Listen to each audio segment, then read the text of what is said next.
What's up, everybody? Kevin Benny back again. So that footage was taken from a video that I posted 2 years ago. Can't believe it's been 2 years. But anyway, this holiday season, I've been getting a lot of requests to do a more in-depth tutorial and how-to of the techniques and nuances in that solo. You know, these techniques are really iconic of the rock and roll, rhythm and blues, and soul style saxophone. You can hear them in saxophonists such as Boots Randolph, which is the soloist on that recording. Other saxophonists like King Curtis, Junior Walker, David Fathead Newman, who was the featured soloist with Ray Charles for most of his career. And then, Eddie Lockjaw Davis, who is more of a mainstream player, but used a lot of these techniques in his soloing. So be sure to check out these saxophonists if you haven't yet to get a better idea of these concepts and techniques. Okay, cool. So we're going to be talking about 5 different techniques that are used in the Rockin' Around the Christmas Tree saxophone solo. Now, with a lot of things, these concepts are simple to understand, well, they should be, but implementing them into your playing is a whole other thing. So be patient, steady practice is the key, of course. The first technique we're going to be talking about is the Grunt Growl, which I did talk about in the original video, but we are going to revisit it again in this video, and it sounds like this. Kind of like that. Much more of a guttural growl sound than maybe your typical growling sound. The second technique we're going to be talking about is the shake effect, or I like to call it the Yodel effect, and that sounds like this. Kind of yodeling effect. Third technique we're going to be talking about is vibrato. It's used quite exclusively in this style of saxophone. Just like that. And then we're also going to talk about the 16th Note Triplet Articulation, and that goes like this.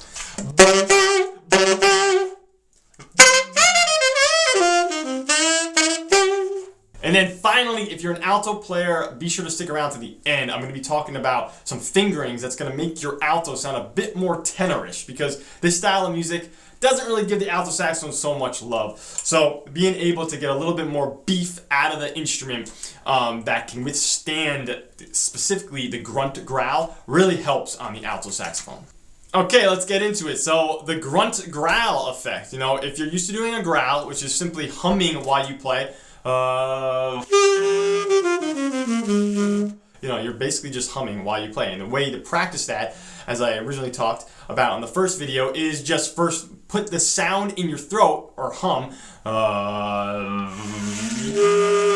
and then just put the instrument in your mouth and play. Now, this takes a lot more air than maybe you might think it would, because you have to put enough air to make the voice vibrate and the reed vibrate. So be patient with that and make sure you're using enough air. Now, the grunt growl, once you are able to do the regular growl, you're basically putting a grunt in your voice, not just hum. You're actually going,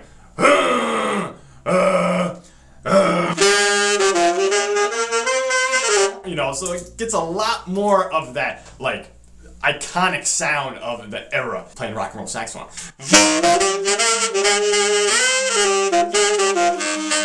And this technique is used in the entire time while Boots Randolph plays his Rockin' Around the Christmas Tree sax solo. So definitely give that a go, try it out, experiment with different tones in your throat. Or once you get that down, then bring the instrument to your mouth and try to make some pretty raucous saxophone tones.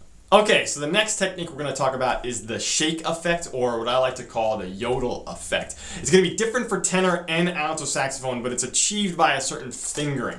We're going to talk about the alto fingering first. In the Rockin' Around the Christmas Tree sax solo, Boots Randolph exclusively uses this technique when he hits an F on the alto saxophone. So we're talking 1, 2, 3, 1 with the octave key in the back. You should know how to finger this if you're attempting these techniques.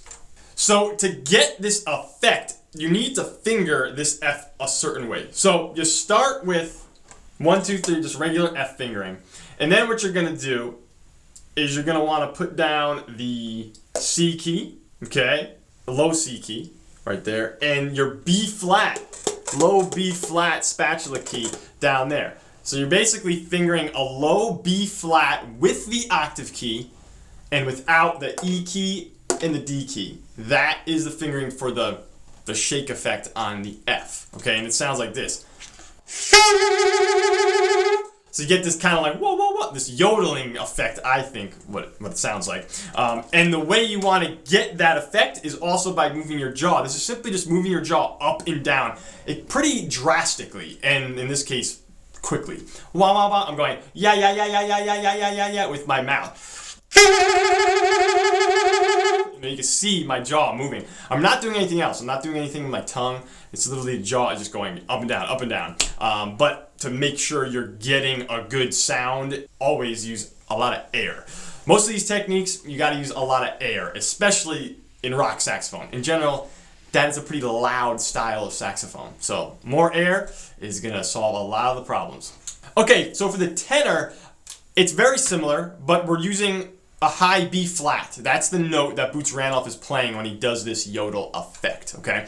The best way to finger it is the bis B flat fingering, so we're talking about putting your first finger on the B key and the bis B flat key, okay, like that, and this is a high B flat, so you gotta put your octave key down. Again, you should know how to finger these if you're doing these more extended techniques.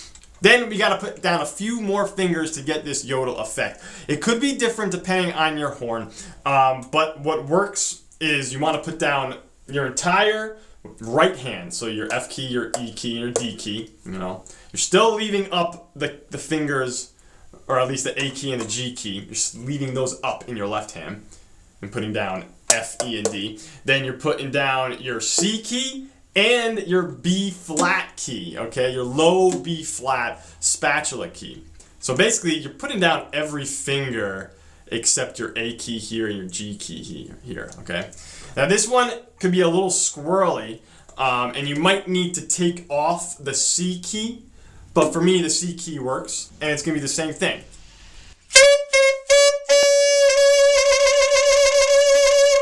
Okay, same exact thing. I'm moving the jaw up and down in a very drastic manner. And that is just, you gotta just experiment with that. So that comes in the song, right pretty much at the beginning. Just like that. And pretty much almost every time he plays an F or a B flat on the tenor, for a pretty long time, he's using the shake effect, which is kind of a real like energizing effect and kind of puts a lot of excitement to the sound. Again, this technique can be a little tricky. What I recommend that usually helps is playing long tones on these notes with the shake fingering or the yodeling fingering, and then slowly move the jaw down and back up to get the different tones. Okay, kind of like this.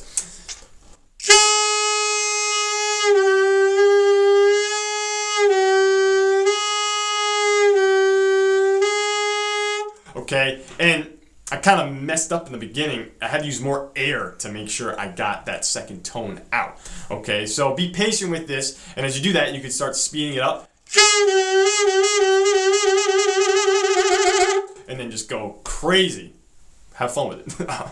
Okay, so the third effect we're talking about is vibrato, which can be kind of part of the sound again in this style of music. You know, Boots Randolph, when he's playing any sort of note that's kind of long, he's putting a very fast vibrato on it. That's kind of the same speed as the yodel. It's just he's not actually doing the yodel effect. It's just a vibrato. You know, that style, that almost reminds me of like a vaudeville, old vaudeville kind of slapstick humor saxophone playing, because it kind of sounds like a joke to me. But again, it can really energize the sound, and it's used a lot of times.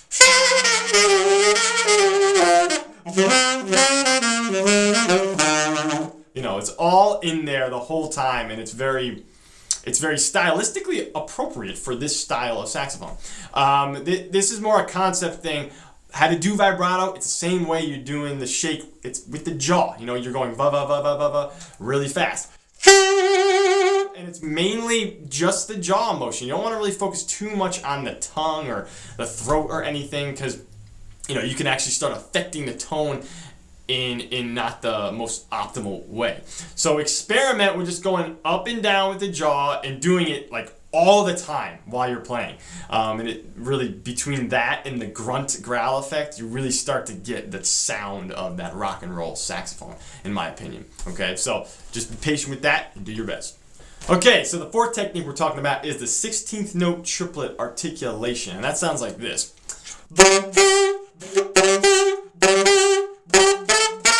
Okay, and I actually originally heard of this technique and kind of learned it from Charlie Parker. He does it in licks like, more bluesy licks like.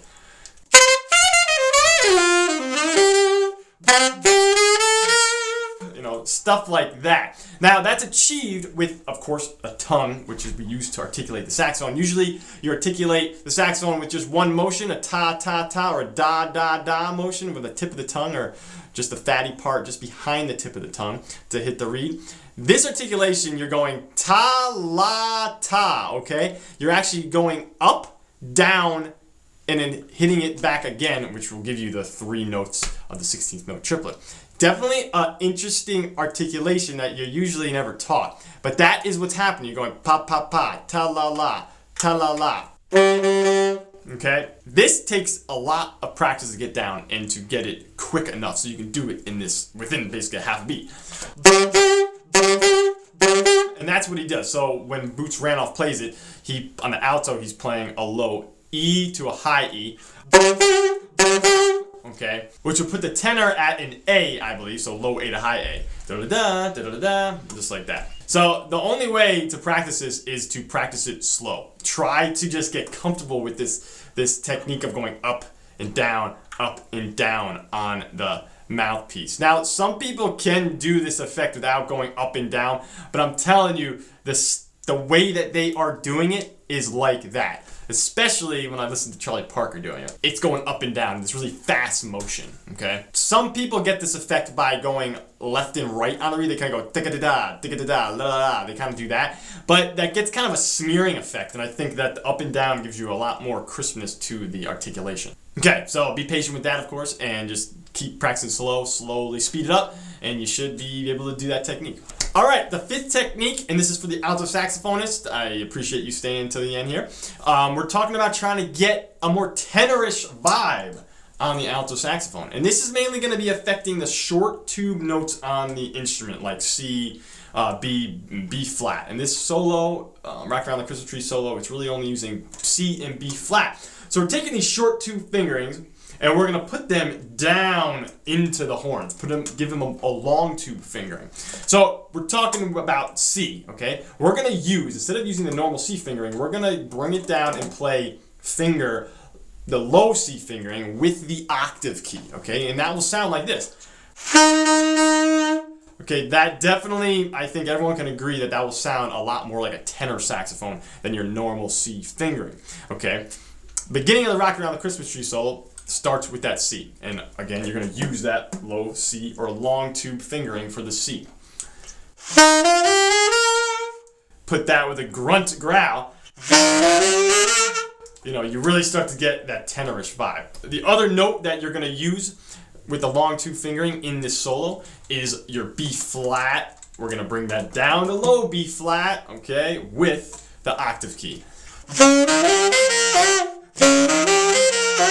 You know, so it gives you a lot more heft to the sound, and it really lets the grunt growl kind of lay into the horn a bit better than these short tube fingerings, okay? And it doesn't just apply to the B flat and the C. You can use your low B natural fingering with the octave key to get this effect, as well as the low C sharp fingering with the octave key to get this effect to these short tube notes. Some of you may be familiar with this sound already by working on overtones with the saxophone, you know, playing a low note and getting the harmonics above it without changing the fingering, like this. And this is a great way to actually work on this technique. But honestly, if you're using the octave key with these long tube fingerings or these low note fingerings, you shouldn't really have a problem with getting this sound out. But if you do, practicing overtones or harmonics on the saxophone is a great way to practice this. And I do want to shout out one last technique to like scoops and bends. Okay, you're going to see a lot or hear a lot of scoops and bends in this style of music. And honestly, to get the hang of scoops and bends is simply jaw motion. A lot of this stuff is using jaw motion. Okay, but the only way to really get into the style of these is to listen a lot, to listen to the style of saxophone a lot. But other than that, just happy practicing, really. It might take a little bit of time to get these down, but they will definitely help you play this style of music, this style of saxophone, a lot better. Alright everybody, thank you so much for watching this video. I really do appreciate it. Definitely give it a thumbs up if you liked it. If you didn't, of course you can give it a thumbs down.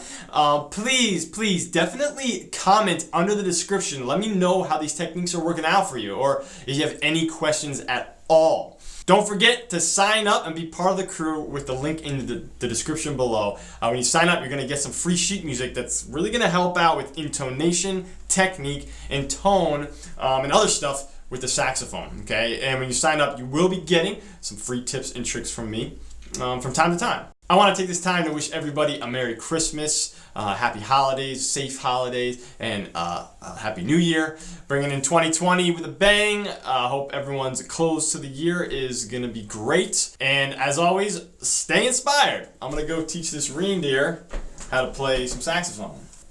Okay, you put your finger on the B key. No, okay, that's not gonna work. Come on, man. All right, you're looking good, but okay, we're done. Can't teach a reindeer how to play the saxophone. You need opposable thumbs.